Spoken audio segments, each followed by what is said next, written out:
आकाशवाणी मध्य प्रदेश से प्रस्तुत हैं प्रादेशिक समाचार।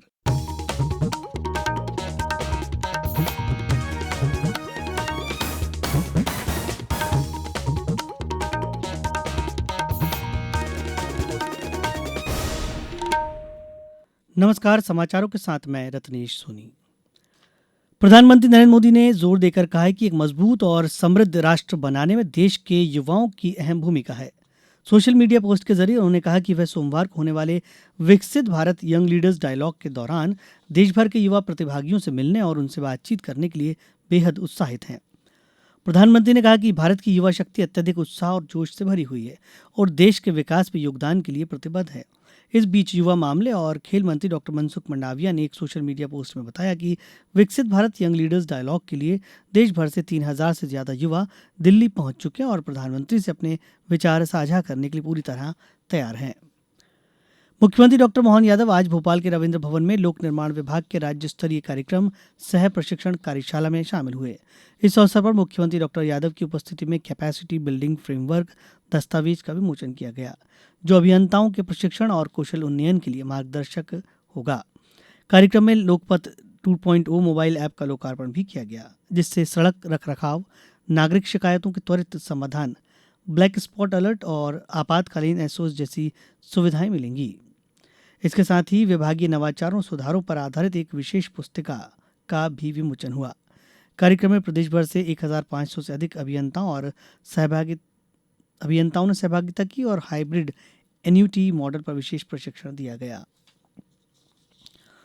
रेल मंत्री अश्विनी वैष्णव ने कहा है कि भारतीय रेल वैश्विक मानदंड स्थापित करने की स्थिति में है और वर्ष 2047 तक भारत को विकसित राष्ट्र बनाने की दिशा में महत्वपूर्ण भूमिका के लिए तैयार है। नई दिल्ली में कल 70वें अति विशिष्ट रेल सेवा पुरस्कार समारोह में उन्होंने 100 रेलवे अधिकारियों और सर्वश्रेष्ठ प्रदर्शन करने वाले रेलवे जोन को पुरस्कृत किया। श्री वैष्णव ने कहा कि भारतीय रेलवे ने वर्ष 2026 के लिए 6 नए संकल्प लिए हैं। 2026 के 52 वीक्स में 52 रिफॉर्म्स किए जाएंगे, जिससे कि रेलवे का एक नया स्वरूप आने वाले वर्षों में एक नया टेक्नोलॉजी इनोवेशन पोर्टल लॉन्च किया जाएगा। इसमें जो भी रेलवे के सामने प्रॉब्लम्स हैं, करीब 100 के आसपास ऐसे स्टेटमेंट्स रखे जाएंगे। इसमें स्टार्टअप्स हो, स्टूडेंट्स हो, एस्टैब्लिश्ड फर्म्स हो, वो सब उसमें जुड़ेंगी। एआई का उपयोग बड़े तरीके से किया जाएगा मेंटेनेंस एक्टिविटीज की। भोपाल के गोविंदपुरा औद्योगिक क्षेत्र में पावर क्वालिटी प्रबंधन को लेकर जागरूकता कार्यक्रम आयोजित किया गया। कार्यक्रम का आयोजन मध्य क्षेत्र विद्युत वितरण कंपनी लिमिटेड और गोविंदपुरा इंडस्ट्रीज एसोसिएशन के सहयोग से किया गया। कार्यक्रम में बताया गया कि मध्यप्रदेश विद्युत नियामक आयोग के आदेश के तहत नामित उपभोक्ताओं के लिए पावर क्वालिटी मीटर लगाना अनिवार्य किया गया है, ताकि हार्मोनिक्स और वोल्टेज उतार चढ़ाव पर निगरानी रख सकें।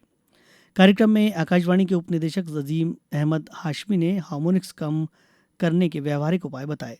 उन्होंने कहा कि हार्मोनिक फिल्टर और पावर फैक्टर करेक्शन तकनीक अपनाकर बिजली की गुणवत्ता बेहतर की जा सकती है और उपकरणों को नुकसान से बचाया जा सकता है। दुनिया भर में विश्व हिंदी दिवस मनाया जा रहा है। विदेशों में भी हिंदी भाषा को बढ़ावा देने के इस दिवस की शुरुआत हुई थी। इसका उद्देश्य कूटनीति, शिक्षा और सांस्कृतिक आदान प्रदान सहित अंतर्राष्ट्रीय मंचों पर हिंदी के उपयोग को प्रोत्साहित करना है। वर्ष 2006 में आज ही के दिन नागपुर में पहला विश्व हिंदी सम्मेलन आयोजित किया गया था। महिला प्रीमियर लीग में आज यूपी वॉरियर्स का मुकाबला गुजरात जायंट्स से होगा। ये मैच नवी मुंबई में दोपहर 3 बजे से शुरू होगा। कल खेले गए एक मैच में रॉयल चैलेंजर्स बेंगलुरु ने मौजूदा चैंपियन मुंबई इंडियंस को 3 विकेट से हराया। अब कुछ समाचार संक्षेप में। नर्मदापुरम जिले की पचमढ़ी में 10 दिवसीय शिवरात्रि मेला 6 से 15 फरवरी तक आयोजित होने जा रहा है। मेले में कई राज्यों से लाखों श्रद्धालु चौरागढ़ महादेव और जटाशंकर के दर्शन के लिए पहुंचेंगे। स्वामी विवेकानंद के जन्मदिवस एवं युवा दिवस के अवसर पर 12 जनवरी को प्रदेश के साथ ही सिंगरौली जिले में भी सामूहिक सूर्य नमस्कार कार्यक्रम प्रातः 9 बजे होगा। इस बुलेटिन में बस इतना ही। अगला बुलेटिन सुनिए शाम 7:10 पर। नमस्कार।